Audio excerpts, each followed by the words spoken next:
Anthony Edwards, pinasayaw si LeBron James. James on him. Edwards drives. Rudy Gobert kinuha ang bola sa ring.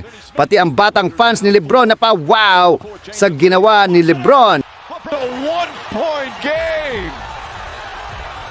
Before the game, let's start for dessert.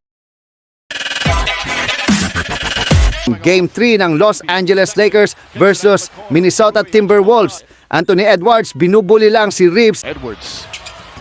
Inside and outside shooting, halimaw. Tilga si Edwards, puro pasok lamang ang Wolves. Sa first quarter, after ng run, bawi agad ang Lakers sa pangunguna ni LeBron James. Maalat sa game na to si Luka. Isang out of 6 lang. Buti na lang, andyan si Reeves.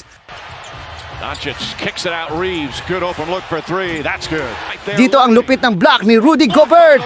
Kinuha sa ring at nauwi pa sa layup ni Edwards. LeBron James pa din ang bumuhat sa ikalawang kalahati perimeter and a clear block shot sa harap ni Edward. James picked up by Goodwin. Here comes LeBron the other Sabay way. 3 points. Lumamang pa ang Lakers up by 2. Lakers with 8. They had 6 of them in the first. Reeves, there's the double. Bawi naman si Edward sa kabila, 2-tie game.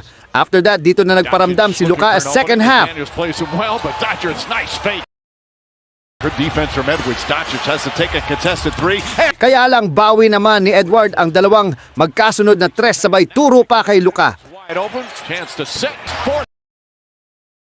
Dito isang alley-oop play mula kay Reeves to LeBron, kaboom! In and out. Doncic. Sabay bawi ni Edward, slam dunk sa harsh ni Luka, sabay stare down. 5 of the 24. LeBron James naginit ang kamay sa tres, tatlong tres, sunod-sunod. Pati fan hindi makapaniwala sa ginawa ni LeBron. Three. Puts it in. LeBron James does it again. It's a one-point game. Yun nga lang ang lupit ng bawi ni Edward, pinagtsatsa si LeBron. Side layup, banks it home. Pati si Dorian Finney-Smith hindi pinatawad, pinagbayad din. Against Finney-Smith, step back, jump shot, got it. Anthony Edwards 9 to shoot. Doncic leaning towards him. Edwards. Sa huli panalo ang Timberwolves kontra Lakers. Largest lead of the game.